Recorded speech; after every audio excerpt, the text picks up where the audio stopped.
बड़े खानदान की पहली शादी।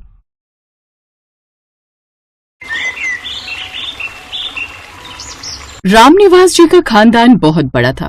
5 बेटियां और 2 बेटे उनके खुद के थे।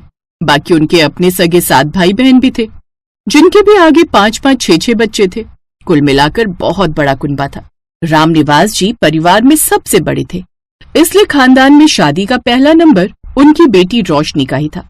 खानदान की पहली शादी है तो कोई भी मेहमान छूट न जाए, इसलिए आज वो सबके साथ मेहमानों की लिस्ट बनाने में लगे थे। मैं चाहता हूँ तुम सब एक बार ध्यान से इस लिस्ट को पढ़ लो।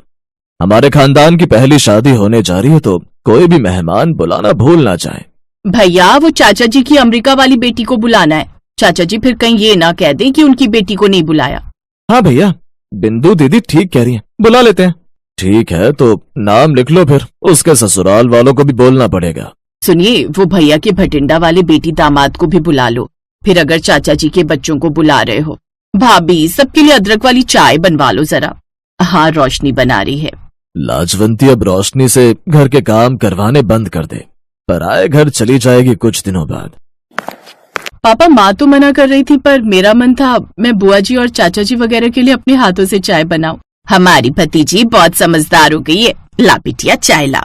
सब मेहमानों की लिस्ट बन जाती है। घर में शादी की तैयारियां शुरू हो जाती हैं। पापा, होटल तो बहुत महंगे पड़ रहे हैं। शादियों का सीजन है तो सारे होटल अपने रेट बढ़ा चुके हैं। करना तो पड़ेगा बेटा, मेहमानों को हम किसी असुविधा में नहीं डाल सकते। कोई बात नहीं, तो होटल के कमरे ही बुक कर दे। जो भी मेहमान आएंगे उन्हें होटल में ही ठहरा देंगे, घर में इतनी जगह नहीं हो पाएगी। रामनिवास जी को पता था कि सारे मेहमान बाहर से आ रहे हैं। सभी को एयर कंडीशनर में रहने की आदत है।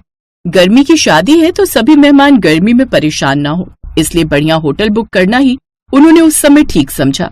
भैया, बहुत महंगे होटल क्यों बुक कर रहे हो? साथ में जो नया घर बना है उसमें कमरे किराए पर ले लेते।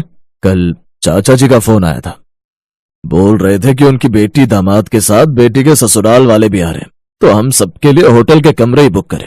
बाकी कोई नहीं, अब शादी है तो इतना ऊपर नीचे खर्चा हो ही जाता है। पर चाचा जी बाबूजी की जगह है। वैसे तो उन्होंने फट बोल दिया कि कमरे बुक कर दो, पर एक बार भी आकर पूछा कि बेटा रोशनी भी मेरी अपनी पोती की तरह है, वैसे बड़े शरीके बने रहते हैं। कोई बात नहीं लाजवंती भाभी, हमारे खानदान की पहली शादी होने जा रही है, हम तैयारी में कोई कसर थोड़ी छोड़ेंगे। खूब धूमधाम से हम अपनी भतीजी की शादी करेंगे। अपने परिवार वालों की बात सुनकर रामनिवास को थोड़ी हिम्मत मिली।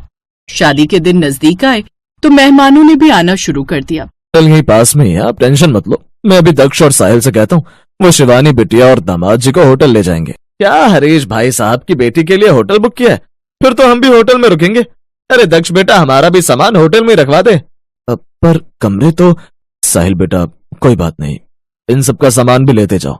बहन जी, आप इनके साथ ही होटल चले जाओ।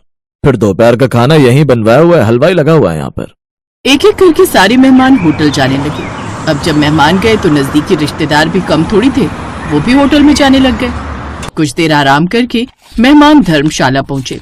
हलवाई गरम गरम खाना बना रहा था। दामाद जी आइए, खाना तैयार है। हाँ बेटा आओ, बस खाना लग ही रहा है। ताऊ जी, रॉकी और इनकी फैमिली ये सब हलवाइयों का बना हुआ तेल घी मिर्च मसालों वाला खाना नहीं खाते हैं। पापा एक काम करते हैं, रॉकी क्यों ना हम होटल से ही कुछ मंगवा लें? हाँ डार्लिंग, ये सब तो अनहाइजेनिक फूड है, मैं और मॉम डैड ये नहीं खा पाएंगे। कोई बात नहीं जी, चलो होटल ही चलो, यहाँ वैसे भी गर्मी है। अमेरिका वाले रिश्तेदारों का कौन सा अपना जेब से पैसे जाना था। होटल में पूरे 4 दिन कुछ न कुछ खाने को वो मंगाते ही रहे। शादी का दिन आया। सभी मेहमान तैयार होकर शादी में जाने की तैयारी कर रहे थे। तभी भटिंडा वाले दामाद परमिंदर और अमेरिका वाले दामाद रॉकी के बीच झगड़ा हो गया। पहले मैं लिफ्ट में जाऊंगा जी, आप कैसे घुसे चले आ रहे हो? मैं रोशनी के मम्मा का जवाई हूँ। पहले लिफ्ट हमने रोकी थी, इसीलिए पहले हम लिफ्ट में जाएंगे। झगड़ा लगातार बढ़ता ही जा रहा था। दोनों दामादों ने गुस्से में हाथापाई करनी शुरू कर दी, जिससे होटल के सामान को नुकसान पहुंचा। गेस्ट किसके जिन्होंने हमारे होटल का इतना नुकसान कर दिया? हम रामनिवास जी के घर की शादी में आए, मेरी कोई गलती नहीं है। ये आदमी बदतमीज है। और बदतमीज किसे बोला भाई? और तेरा बाप होगा बदतमीज, तेरा सारा खानदान बदतमीज। खानदान पर कैसे गए तुम? रामनिवास जी को बारात के स्वागत की तैयारियों को छोड़कर रिश्तेदारों की लड़ाई सुलझाने जाना पड़ा। लड़ाई तो सुलझ गई, पर पूरी शादी में सबका मूड खराब रहा। पता नहीं शादी में कैसे मेहमान बुला लिए जिन्हें बात करने की भी तमीज नहीं। पापा, रॉकी और उनके पेरेंट्स आज ही अमेरिका वापस जाना चाहते हैं। उनके यहाँ बहुत इंसल्ट हुई है। शीतल बिटिया, थोड़ी देर में रोशनी की जयमाला शुरू होने वाली है। अब इस समय मुझे लगता है तुम उन्हें समझाओ कि अपने गुस्से को भूल जाएं। हमारे खानदान की पहली शादी है, भगवान के लिए ये शादी ठीक से संपन्न हो जाने दो। रामप्रसाद ने नाराज रिश्तेदारों के आगे हाथ जोड़े। उसी समय रोशनी जयमाला के लिए आ रही थी। वो गुस्से में आ जाती है। बाबूजी, ये क्या कर रहे हैं आप? इनके सामने हाथ क्यों जोड़ रहे हैं? इन्हें जब हमारी इज्जत की परवाह नहीं तो हम क्यों करें? जिसे जाना है जाने दीजिए।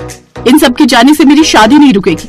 बस एक बात का अफसोस रहेगा कि रिश्तेदार शादी के समय सपोर्ट करते हैं, पर ऐसे रिश्तेदार किस काम की जो कमियां निकाले, सामने वाले की मजबूरी को ना समझे। इनमें से किसी एक ने भी आगे बढ़कर कोई हेल्प नहीं की। हाँ, खाने में कमियां जरूर निकाली हैं। हाँ, अगर ये शादी आपकी खुद की बहन या बेटी की होती तो आप ऐसा कभी नहीं करते। ये शादी हमारे घर है ना, तो आप सबको क्या ही फर्क पड़ेगा। रोशनी की आंखों में आंसू आ जाते हैं। कमियां निकालने और झगड़ा करने वाले रिश्तेदारों के सिर शर्म से झुक जाते हैं। सबको अपनी हरकत का पछतावा था।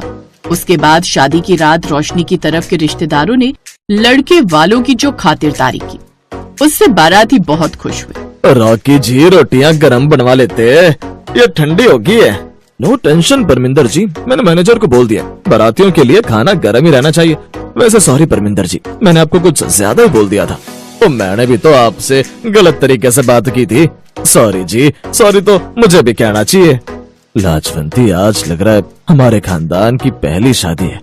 देखो तो हमारा इतना बड़ा खानदान है, सभी एकजुट होकर मेहमानों की कितनी खातिरदारी कर रहे हैं। हाँ, मैं भी यही देख रही हूँ। सुनो, परमिंदर और रॉकी को देखकर लगता है इन दोनों के बीच की लड़ाई खत्म हो गई है। चलो अच्छी बात है, खुशी खुशी हमारी बेटी की शादी होगी। अब कोई अड़चन नहीं आएगी। मेहमानों को अपनी गलती का एहसास था। रोशनी की विदाई के बाद जब रामनिवास जी होटल का बिल देने के लिए पहुँचे तो वो हैरान रह गए। होटल के बिल के पैसे पहले ही दिए जा चुके थे। रामनिवास, सब मेहमानों ने अपने अपने रूम के पैसे खुद दे दिए। गलती तो मेरी भी है। रोशनी हमारे घर की बेटी थी, हमारे भतीजे के खानदान की पहली शादी थी और हमने ही नहीं समझा। पर तू चिंता मत कर, सब मिल बांट कर हो गया है। बड़े खानदान की पहली शादी थी, सीख बड़ी छोड़ गई। रिश्तेदार आए, रूठे, मनाने गए, पर इस एक शादी ने हर किसी को सिखा दिया कि खानदान में पहली शादी का समय रिश्तों की परीक्षा का समय होता है। जो रिश्तेदार उस समय साथ दे वही अपना होता है। शादी किसी की भी हो, मेहमानों को समझदारी से काम लेना चाहिए। अगर हम किसी की शादी में जा रहे हैं तो बोझ न बने, सहारा बने। यही समझदार रिश्तेदार की पहचान है।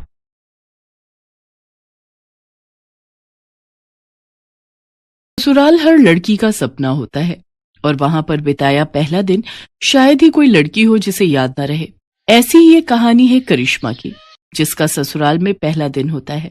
नई नवेली सहमी सी दुल्हन करिश्मा सुबह तड़के 5 बजे उठ जाती है और सोचती है, हाय राम, सुबह के 5 बज गए और मैं अभी तक सो रही हूँ। जल्दी से उठकर नहा लेती हूँ, नहीं तो सब लोग क्या कहेंगे। करिश्मा जल्दी से नहाकर बाहर आती है और पूजा पाठ करके किचन में चली जाती है।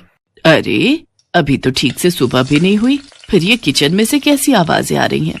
कहीं अपने यहाँ कोई चोर तो नहीं आ गया? चोर चोर चोर। बेचारी करिश्मा किचन में नाश्ते की तैयारी कर रही थी, लेकिन अपनी सास का शोर शराबा सुनकर वो डर जाती है और जल्दी से बाहर आकर पूछती है, चोर कहाँ है? चोर माँ जी, जल्दी बताइए, मैं अभी डंडे से उसकी पिटाई करती हूँ। किचन में चोर है, वहां से तरह तरह की आवाजें आ रही हैं। लेकिन किचन में तो मैं हूँ माँ जी, और वहां तो कोई नहीं है। अच्छा, फिर तो बहू तू ही होगी। मैंने खटर पटर की आवाज सुनी तो मुझे लगा शादी वाले घर में कोई चोर चोरी के इरादे से घुस आया है। पर बहू, तू इतनी सुबह सुबह किचन में क्या कर रही है? जी, वो मैं नाश्ते की तैयारी कर रही थी। अरे, इतनी जल्दी? सारा दिन पड़ा है अभी, ये काम तो बाद में भी हो जाएगा। पहले तू जाकर आराम कर ले, शादी की तैयारियों में थक गई होगी। जा बेटा, आज तो पहला ही दिन है, जाकर आराम कर। हाय, कितनी अच्छी सास मिली है मुझे जो आराम करने के लिए कह रही है। और एक मेरी माँ थी जो सूरज निकला भी ना हो फिर भी, सूरज कब का निकल गया, आधा दिन हो गया, कब उठेगी कहकर जल्दी उठा देती थी। यहाँ तो सूरज निकलने के बाद भी सासू माँ कह रही है, सोचा सोचा। करिश्मा खुश होकर अपने कमरे में निश्चिंत होकर सोने चली जाती है। सोते सोते उसे काफी देर हो जाती है। तभी हॉल में बैठी उसकी बुआ सास और मामी सास बातें बनाने लगती हैं और कहती हैं, हाय हम का इतनी दूर लखनऊ से सोती बहू को देखने वास्ते आवत है। अरे आजकल की बहुएं तो सिर पर चढ़ी रहती हैं, हमारी तरह थोड़ी ना जो ससुराल के डर से आज भी कांपते हैं। वहीं पीछे खड़ा रजत उनकी सारी बातें सुन रहा होता है। अपनी बीवी की बेइज्जती सुनकर वो उनकी बातों पर पर्दा डालते हुए कहता है, अब वो तो कब की उठ गई है बुआ जी, वो कपड़े समेट रही है, सारा कमरा बिखरा पड़ा है ना, लहंगा जेवर, आप तो जानते ही हो शादी वाले घर में कितना काम हो जाता है। रजत जल्दी से अपने कमरे में जाता है और करिश्मा को उठाते हुए कहता है, करिश्मा जानू उठ जाओ बेबी, जल्दी से उठकर नहा लो, सब रिश्तेदार बाहर तुम्हारा इंतजार कर रहे हैं।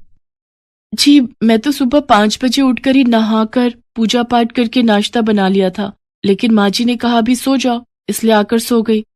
हाय मेरी नई नवेली दुल्हन, सुबह 5 बजे से उठी है, तब तो तुम अभी आराम कर लो।